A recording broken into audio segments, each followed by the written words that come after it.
एक बार famous YouTuber Dhruv Rathee की एक वीडियो सामने आई है जिसने गोदी मीडिया, सत्ता के चाटुकार, ट्रोलर गैंग की नींद उड़ा दी है। राजनेताओं से लेकर पत्रकार, यूट्यूबर, हर कोई इसकी बात कर रहा है। इस वीडियो में बीजेपी सरकार की तानाशाही की हर उस चीज पर बात की गई है जिसे गोदी मीडिया 10 सालों से नहीं बता पा रहा है। 2014 के बाद से जो पत्रकार सरकार की गोद में जाकर बैठ गए हैं, ध्रुव राठी की इस वीडियो ने उन सभी लोगों को दिखा दिया है कि पत्रकारिता किसे कहते हैं। एक यूट्यूबर लगातार सरकार की नाकामियों को दिखा रहा है, जिस तरह से देश का माहौल बनाया जा रहा है उसकी सच्चाई दिखा रहा है। ध्रुव राठी हर वो काम कर रहे हैं जिसे सो कॉल्ड जर्नलिस्ट को करना चाहिए था, लेकिन वो 10 सालों से ये काम नहीं कर पाए हैं। ध्रुव राठी की इस वीडियो ने देश के हुक्मरान और सत्ताधीशों को आईना दिखाया है, गोदी मीडिया की सच्चाई लोगों के सामने लाकर रख दी है। दरअसल फिर एक बार ध्रुव राठी ने डरा हुआ डिक्टेटर थंबनेल के साथ मोदी सरकार और तानाशाही को लेकर वीडियो बनाई है, जिसमें दिखाया गया है कि कैसे विपक्ष पर कार्रवाई हो रही है, कैसे देश तानाशाही की तरफ गिरता जा रहा है। वो अपनी वीडियो में उन सभी लोगों की भी बात करते हैं जो बोलते हैं कि देश तानाशाही की तरफ नहीं बढ़ रहा है। अगर देश में वाकई डिक्टेटरशिप है तो मेरा मुंह अभी तक क्यों बंद नहीं करवाया गया है। अगर लोकतंत्र खत्म हो जाए तो ऐसी चीज यहाँ पर चल ही नहीं सकती है। जो लोग ऐसा बोलते हैं कि देश डिक्टेटरशिप की तरफ नहीं बढ़ रहा है, उन लोगों को ध्रुव राठी ने बेहतरीन जवाब दिया है। आप लोग भी देख लीजिए कैसे ध्रुव राठी ने आसान शब्दों में उन्हें अच्छे से समझा दिया है। देखिए वीडियो। जा रही है। ये एक बहुत बड़ी लॉजिकल फैलेसी है जिसे फॉल्स डिलेमा कहा जाता है। चीजों को जबरदस्ती ब्लैक एंड व्हाइट बना देना कि या तो देश एक डेमोक्रेसी है या फिर एक डिक्टेटरशिप है, बीच में कुछ हो ही नहीं सकता। मैंने कभी नहीं कहा था कि देश ऑलरेडी 100% डिक्टेटरशिप बन गया। मैंने कहा था देश डिक्टेटरशिप की ओर गिर रहा है और अभी भी यही कह रहा हूं। अपनी इस वीडियो में ध्रुव राठी एक गाड़ी को दिखाते हैं जिसका बुरी तरह से एक्सीडेंट हो जाता है, लेकिन वो फिर भी चल रही है।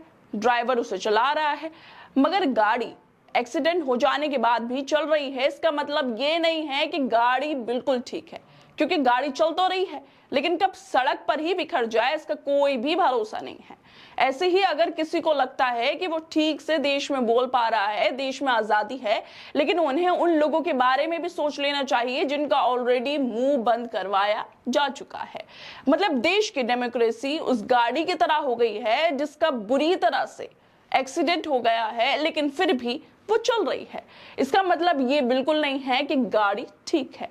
वैसे दोस्तों, अगर कोई इंसान ये बात बोल रहा है कि हम आजाद हैं, कुछ भी बोल सकते हैं, तो उन्हें जरा इस भ्रम से बाहर निकलकर ये देखना चाहिए कि सरकार के खिलाफ बोलने पर कैसे लोगों पर कार्रवाई होती है। सत्ता में बैठे लोगों पर भ्रष्टाचार के आरोप लगते रहते हैं, लेकिन कार्रवाई सिर्फ विपक्ष पर ही क्यों हो रही है?